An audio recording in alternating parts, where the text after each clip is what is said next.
Stanley Hotel. Nestled in the scenic mountains of Estes Park, Colorado, the Stanley Hotel is an iconic landmark. It sits just a few miles from the entrance to Rocky Mountain National Park, offering stunning views and a serene environment. However, beneath its picturesque exterior lies a disturbing and mysterious past that continues to intrigue and frighten visitors. The story of the Stanley Hotel begins with Freeland Oscar Stanley, an inventor and entrepreneur best known for co-founding the Stanley Motor Carriage Company, which produced steam-powered automobiles. In 1903, Stanley was diagnosed with tuberculosis, a deadly disease at the time.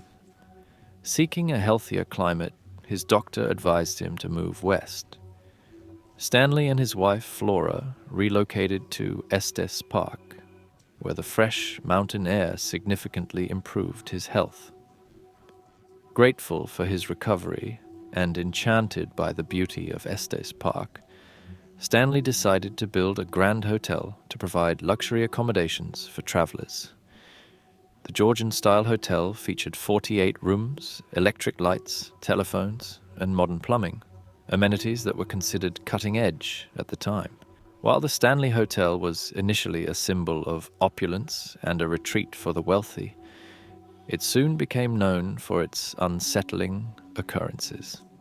Over the years, guests and staff have reported numerous paranormal activities, earning the hotel a reputation as one of the most haunted places in America. One of the most infamous stories is that of room 217. In 1911, a housekeeper named Elizabeth Wilson was lighting lanterns in room 217 during a power outage when an explosion occurred. The blast injured Wilson, but she survived and continued to work at the hotel until her death. Guests who stay in this room often report strange experiences, such as items moving on their own, luggage being unpacked, and even seeing the apparition of a woman. Another hotspot of paranormal activity is the hotel's grand staircase, known as the Vortex.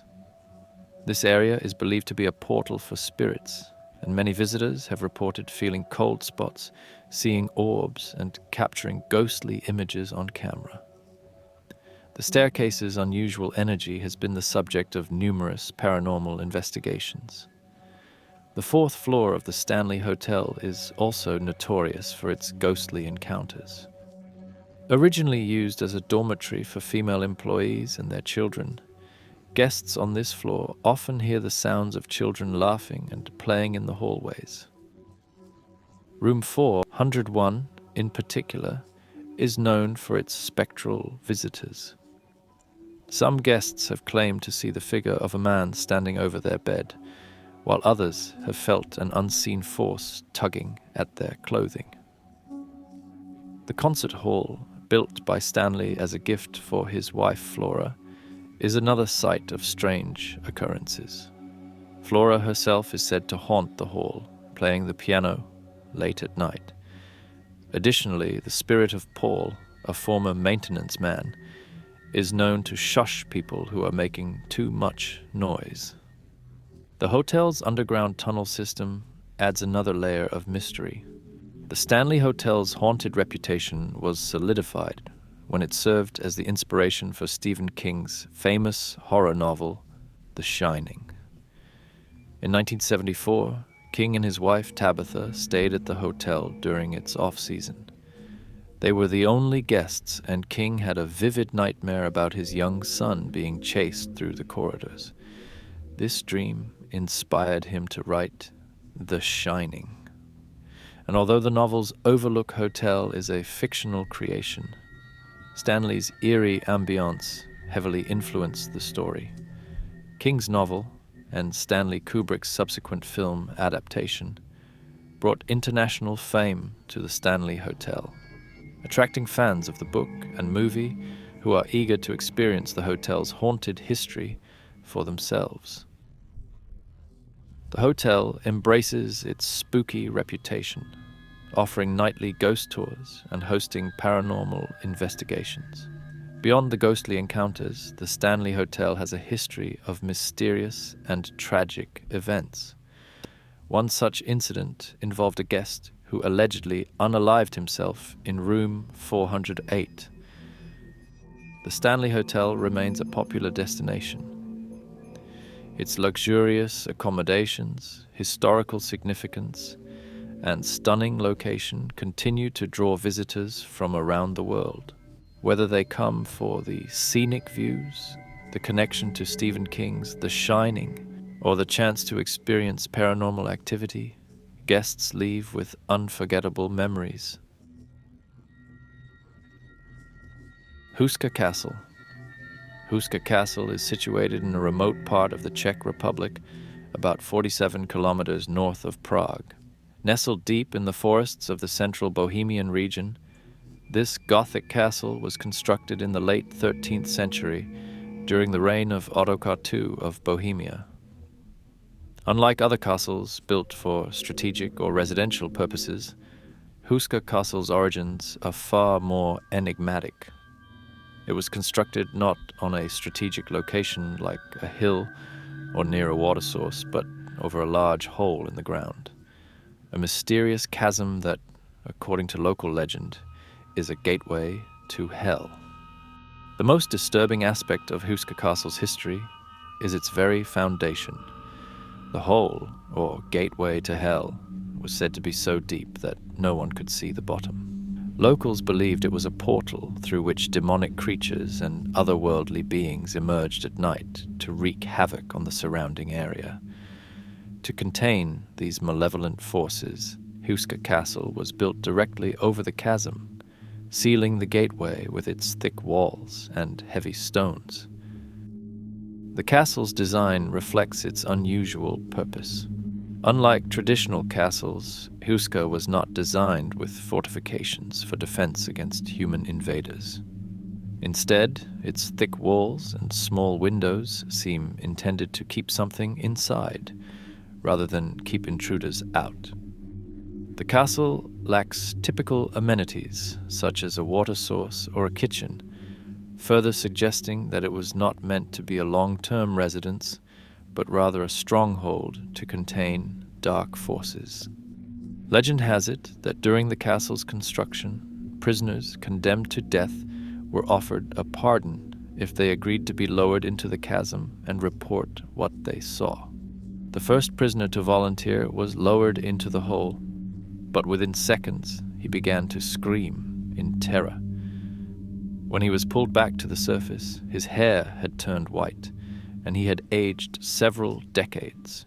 He was babbling incoherently about horrific visions of half-human, half-animal creatures and other monstrous apparitions. This account cemented the castle's reputation as a place of unspeakable evil. Throughout the centuries, Husa Castle has been associated with numerous disturbing events and supernatural occurrences. During the 30 Years' War in the 17th century, the castle was occupied by Swedish mercenaries, led by a notorious commander named Oronto. Oronto was infamous for his cruelty and black magic practices. According to legend, he conducted dark rituals within the castle's walls, attempting to summon demonic forces. His reign of terror ended when local villagers revolted and killed him. But it is said that his spirit still haunts the castle, continuing his dark practices from beyond the grave. Another eerie legend involves a winged creature, described as a cross between a human and a frog, which was supposedly seen emerging from the castle's courtyard. This creature was said to terrorize the local populace, further enhancing the castle's reputation as a hub of paranormal activity. In addition to these legends, there are numerous reports of ghostly apparitions, unexplained noises, and other supernatural phenomena. Visitors to the castle often recount feeling an oppressive presence, hearing disembodied footsteps, and seeing shadowy figures moving through the halls. The chapel, which was built directly over the chasm, is a focal point for many of these paranormal activities. It is said that the chapel was consecrated to seal the gateway to hell, but the malign influence persists, manifesting as strange lights and ghostly apparitions. During World War II, Husa Castle was occupied by the Nazis, who were drawn to its dark reputation and mystical significance. It is believed that the Nazis conducted occult experiments and rituals within the castle, attempting to harness its purported supernatural powers. The true extent of their activities remains shrouded in mystery, but their presence only added to the castle's dark legacy. In more recent times, Husa Castle has been the subject of numerous paranormal investigations and media attention. Researchers and ghost hunters have visited the site, hoping to capture evidence of the supernatural. While some have reported experiencing strange phenomena and capturing unexplained audio and visual recordings, others remain skeptical, attributing the stories to local folklore and overactive imaginations. The Door to Hell. The Door to Hell, officially known as the Darvaza gas crater, is located near the small village of Darvaza, about 260 kilometers north of Turkmenistan's capital. The story of the Door to Hell begins in 1971, during the Soviet era. Geologists were conducting a drilling operation to explore for natural gas reserves in the area. Turkmenistan, like many other regions in Central Asia, is rich in natural gas, and the Soviet Union was keen to exploit these resources. The drilling team believed they had found a substantial gas deposit, and they set up a rig to begin extraction. However, things took a disastrous turn when the ground beneath the drilling rig collapsed, creating a massive sinkhole approximately 70 meters in diameter and 20 meters deep. The collapse caused the release of large quantities of methane gas, a potent greenhouse gas that is highly flammable and toxic. Fearing the potential danger of the gas spreading to nearby villages and the broader environment, the geologists made a critical decision. They decided to set the gas on fire, hoping that it would burn off quickly and the danger would be mitigated. This was not an uncommon practice at the time for dealing with gas leaks, as it was believed that the fire would consume the gas in a matter of days. However, their calculations were tragically incorrect. The gas did not burn off in days, weeks, or even months. Instead, it has been burning continuously for over 5 decades, creating a hellish landscape that has earned the site its infamous nickname, the Door to Hell. The sight of the crater at night is particularly striking, with flames licking the edges and a constant glow illuminating the desert sky. The exact reasons why the fire has continued to burn for so long remain a subject of speculation and scientific curiosity. It is believed that the crater taps into one of the largest natural gas reserves in the world, providing a seemingly endless supply of fuel for the fire. Over the years, the Door to Hell has become a bizarre tourist attraction. Despite its remote location and the dangerous journey required to reach it, thousands of visitors from around the world have made the pilgrimage to witness this fiery spectacle. The crater has also inspired numerous myths and legends among the local population. Some believe it is a portal to another world, a place where the boundary between our realm and the underworld is thin. Others see it as a divine punishment or a warning from higher powers. These stories add to the eerie atmosphere of the site and highlight the human tendency to seek meaning in the face of inexplicable phenomena. One particularly interesting story comes from the local Turkmen tribes who have inhabited the Karakum Desert for centuries. According to their folklore, the crater was created by a vengeful spirit, angered by the drilling operation, which was seen as a violation of the natural order. This spirit, they say, cursed the site to burn eternally as a reminder of human hubris and the consequences of disturbing the earth. In 2013, explorer and storm chaser George Kourounis became the first person to descend into the crater. His daring expedition was part of a scientific mission to collect soil samples and investigate the extremophiles, or organisms that thrive in extreme conditions, living inside the crater. Kourounis's findings provided valuable insights into the resilience of life in harsh environments and further fueled interest in the scientific community regarding the unique conditions within the door to hell. Leap Castle. Leap Castle stands in the Irish Midlands, approximately 6 kilometers north of the town of Roscrea. The castle's origins date back to the late 13th or early 14th century, and it was built by the O'Bannon clan. According to legend, 2 O'Bannon brothers competed for the chieftainship by leaping off a rocky outcrop where the castle was to be built. The one who survived the jump would earn the right to lead, setting the tone for the castle's violent history. In the 16th century, the O'Carroll clan seized control of Leap Castle. The O'Carrolls were a fierce and ruthless family known for their brutal power struggles. One of the most infamous events in the castle's history occurred during this period, earning Leap Castle its grim reputation. Following the death of the clan chief Mulrooney O'Carroll in 1532, a bitter feud broke out among his sons over the leadership. This rivalry reached its peak in the castle's chapel, now known as the Bloody Chapel. The Bloody Chapel witnessed one of the castle's most notorious murders. One brother, a priest, was brutally slain by his sibling, Teige O'Carroll. The priest was stabbed to death on the altar, an act of sacrilege that shocked even the brutal O'Carroll clan. The chapel, stained with the priest's blood, remains a chilling reminder of the family's violent past. Leap Castle's dark history doesn't end with the O'Carrolls.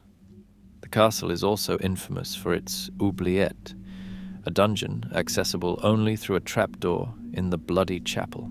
The oubliette was used to dispose of unwanted guests, enemies, and even family members. Victims were dropped into the narrow dark pit where they were left to die.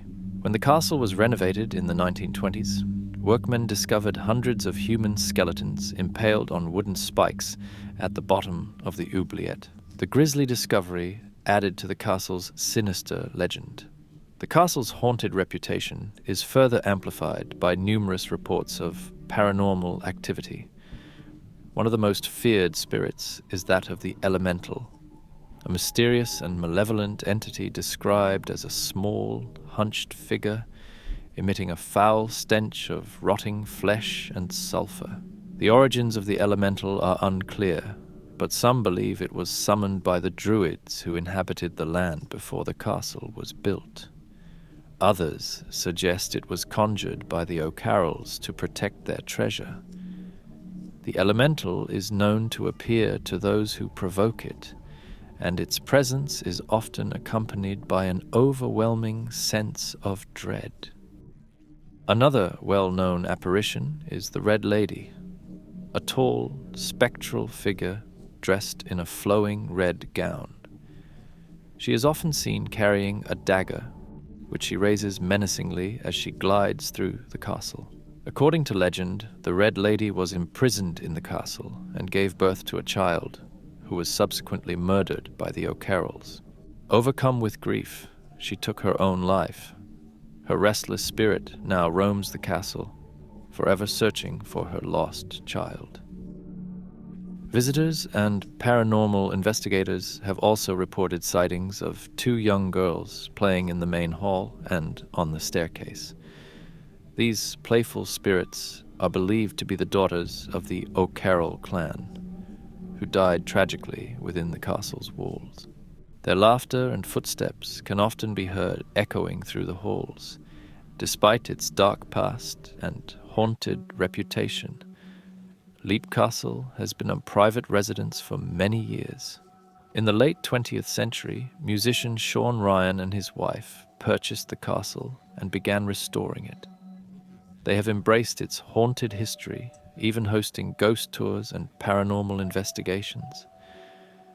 The Ryans have experienced their share of supernatural encounters, yet they continue to live in and care for the castle, preserving its history for future generations. Sedle Uary. Next up is one of the most macabre and mysterious sights in the world, the Sedle Uary, also known as the Bone Church.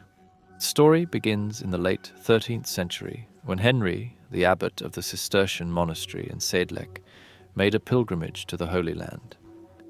He returned with a small amount of soil from Golgotha, which he sprinkled over the abbey cemetery. This act of sanctifying the ground made Sedle a highly sought-after burial site throughout Central Europe. Thousands of people desired to be buried in this sacred ground, especially during the Black Death in the mid-14th century, and the Hussite Wars in the early 15th century, leading to the expansion of the cemetery. By the early 16th century, the cemetery was overflowing with graves. The task of exhuming bones to make space for new burials fell to a half-blind monk. According to legend, he began stacking the bones in the ossuary, creating a vast collection of human remains. The ossuary contained bones from an estimated 40,000 to 70,000 individuals. The real transformation of the ossuary into the macabre masterpiece we see today occurred in 1870 when the Schwarzenberg family, who owned the abbey, commissioned a local woodcarver named František Rindt to organize the piles of bones. Rindt's vision was not just to arrange the bones, but to create a hauntingly beautiful display, making the ossuary a work of art as well as a memento mori.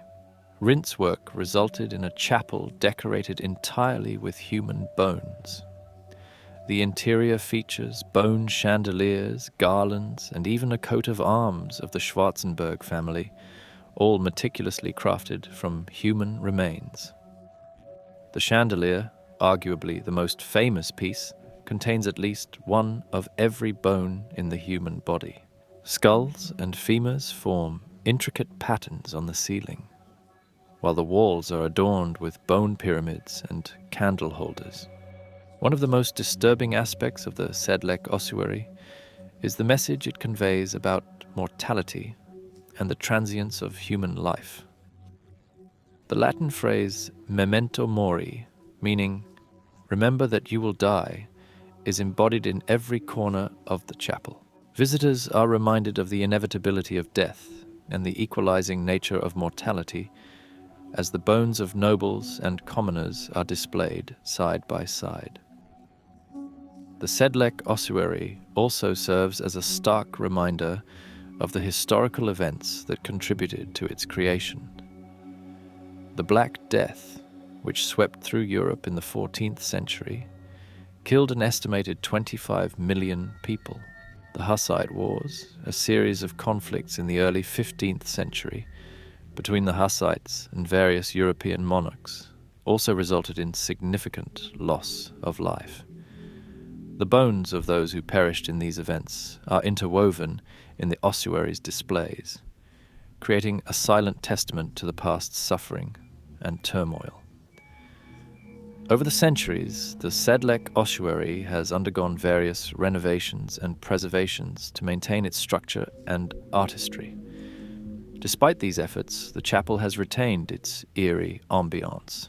The ossuary's unique blend of art, history, and the macabre has made it a popular destination for tourists, historians, and those with a curiosity for the darker side of human history. Capuchin catacombs. The Capuchin catacombs are located beneath the Capuchin monastery in Palermo, Sicily. The catacombs date back to the late 16th century, when the monks of the Capuchin order discovered that their crypt, initially intended for the burial of deceased friars, had a unique preservative quality. It all began in 1599, when the first monk, Silvestro of Gubbio, was interred in the catacombs.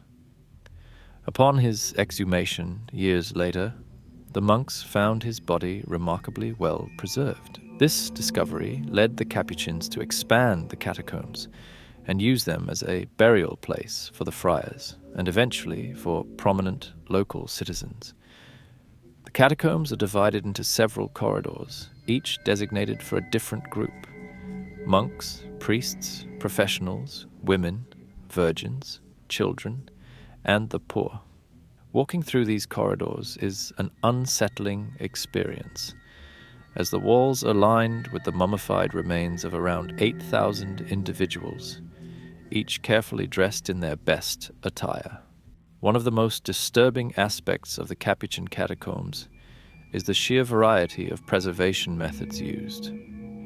Some bodies are naturally mummified by the dry air and environment, while others underwent more deliberate processes.